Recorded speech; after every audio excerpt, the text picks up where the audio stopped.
The restaurant reservation said table for two. I wasn't invited. Hook. The email confirmation pinged into our shared inbox at 5:42 p.m. casual as weather.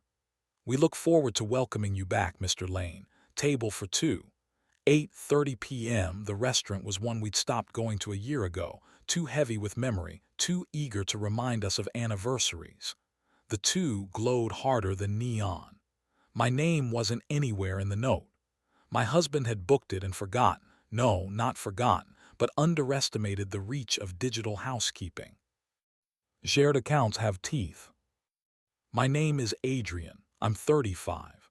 I write copy that convinces people their data is safe while quietly knowing nothing is. My husband is Nathan. He designs bars and lounges until strangers believe intimacy is purchasable. 4 years of marriage, we've become clerks of kindness and accountants of care. Coffee where a hand will find it, the good glasses even for water, a kiss at the doorframe like an employee badge swiped. We're excellent at logistics. We've been timid about heat. Fire has been reduced to a quarterly project on our shared calendar. At 8:20, I walked into the restaurant anyway. The host greeted me with the relief of someone who recognizes a plot twist. "Mr. Lane, your table's just this way." I followed her through the dining room's dim grammar to the booth in the corner where Nathan sat with a man who looked like a decision rehearsed in good lighting. White shirt rolled a statute past legal, sleeves showing the patient cruelty of wrists that know their worth. He looked up at me and didn't perform surprise. For that, I almost respected him. Nathan's face did the wreckage I trust him for, no rehearsal, just the truth sprinting toward breath. He didn't touch me. That was the new thing, and it almost forgave the old. "Adrian," he said. His voice put my name on the table like a check that might bounce. "I'm Julian," the other man said, sparing me the indignity of asking. He didn't offer his hand. He stepped back half a breath, ceding heat without pretending it was charity. "Do you want me to leave?" he asked. The decency in his tone was erotic in a way that made me hate him a little less. "Yes," I said, because speed is the only mercy strangers deserve when furniture is preparing to testify. "Thank you," I added, because my mother raised me to polish hinges even when the door is on fire. He nodded once. As he passed Nathan, he touched his knuckles with 2 fingers, punctuation, not claim, and vanished into the restaurant's velvet dark. We didn't order. We didn't sit properly. We let the restaurant do its affidavit, wine bottles performing competence, laughter like someone had survived something not worth nomming, silverware making its small arguments. Nathan leaned forward with his elbows on the table like a man negotiating with God. "I kissed him," he said, refusing to audition lies. "Twice. Once because I wanted to be chosen without auditioning. Once because I wanted to hurt us hard enough to move. Both times I thought of you. Both times I kept going." I put my palm where it belongs, between his shoulder blades, pressed into the square that convinces lungs to behave. We kept it clean enough for the waiter watching us from the corner, and explicit enough that the marble table knew our names. My mouth found the place under his jaw where my name pays rent. His breath folded against my ear like surrender rehearsing. "I don't want to audition for your forgiveness," he said into my collar. "I want to be chosen and then worth it." "Then stop reserving tables with other men's hunger," I said. "Reserve the square at our window."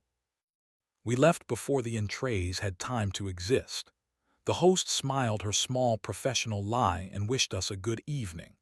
We walked home through a city trying to narrate itself, sirens practicing remorse, an elevator cable deciding, someone laughing like survival was rentable. At our door, I did what I've learned to do when rooms want to be witnesses. I taped a square of blue painter's tape to the kitchen window and wrote 807 above it with the pencil that lives by the calendar. 4 minutes of breath with his palm where breath listens. 3 minutes of inventory, 3 facts, 2 fears, 1 want. No prosecution. Water in the good glasses at 8:20 because small noises prevent large ones. That night he made it. His palm found the square at the back of the heart, and my lungs obeyed like they were glad for orders. The city outside did its affidavit, but we didn't narrate. At 8:12 inventory, his facts were sober. He texted Julian to end it, deleted the number, blocked Thursday nights on his calendar with an event named Make Heat at Home. His fears were not cowardly.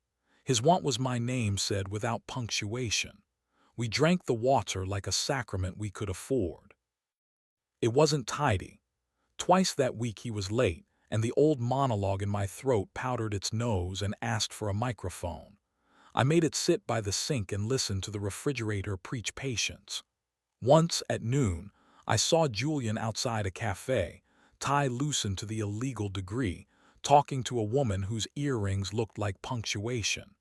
He lifted 2 fingers, weather, not invitation. I answered in kind because spite is expensive and I intend to retire loved. At 3:15 on Thursday, my phone buzzed with a push alert no app admits to authoring.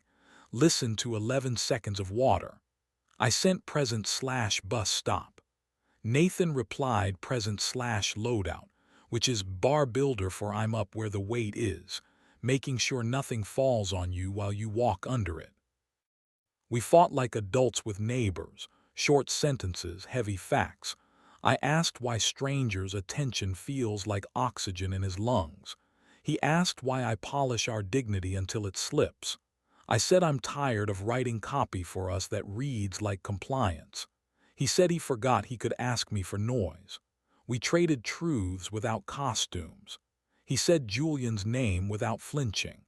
He said mine like an address he refuses to sublet. The restaurant emailed the next week. We missed you at your reservation. Please join us again soon. I typed a reply I didn't send. Your tables are complicit, your wine is honest, we're moving our loyalty to the kitchen window. At 8:20, I read it to Nathan while our glasses clicked like a liturgy. He kissed me like feedback should be taken physically. We established customs at the border of home. When one of us enters, he says, I'm in, because present is sexier than sorry when it's honest. The hallway light is on a sensor now. It wakes when we cross. If one of us must be late, he texts present place, and we let grammar keep us alive. The lock clicks like a paid witness. We tip it with mercy. Relapses arrived like weather. A donor's afterparty ran too long. A morning inventory where I answered with a joke instead of a want. Each time, the square on the window saved us. Some nights we just breathed. Some nights our mouths remembered the place under the ear where first languages are stored. The window forgave us by being glass. People ask, as people do in bathroom lines and under misbehaving streetlights, whether there was a villain. They want me to say a man with forgiving wrists, or a restaurant with forgiving light, or a husband who outsourced urgency to a reservation. The truth humiliates us evenly, which is why it works. The villain was the version of us that treated heat like an appointment and romance like a service. The miracle is repetitive and small. Knock on our own door, say where we are, put a palm where breath listens, count to 60, try again. The erotic part wasn't the white shirt rolled 1 button too far, or the corner booth flattering sin, or the glass of wine raised by a hand that didn't belong to me. It was water in the good glasses clicking like a language we finally studied. It was my name in his mouth at the windows blue, spoken like rent paid on time. It was his palm on my back in public, quick, nothing for cameras, everything for the animal in me who still wants to be found. Last night Nathan booked a reservation in our shared calendar. Dinner for 2, location, home. He ordered takeout from the place that never apologizes for butter. At 8:07 his palm found its station. At 8:12, we did inventory. At 8:20, the glasses clicked. We failed a little at decency, and the window forgave us. Tonight at 7:58, I'll set my phone face down like manners are still software. At 8:07, his palm will find the back of the heart, and the tape will remember why it was hired. If we miss, we'll try again. 8:17, 10:10, 11. 11, whenever Mercy clocks in. Somewhere a host is printing table for two for the wrong names. Our door knows our knock. It keeps opening when we ask it to.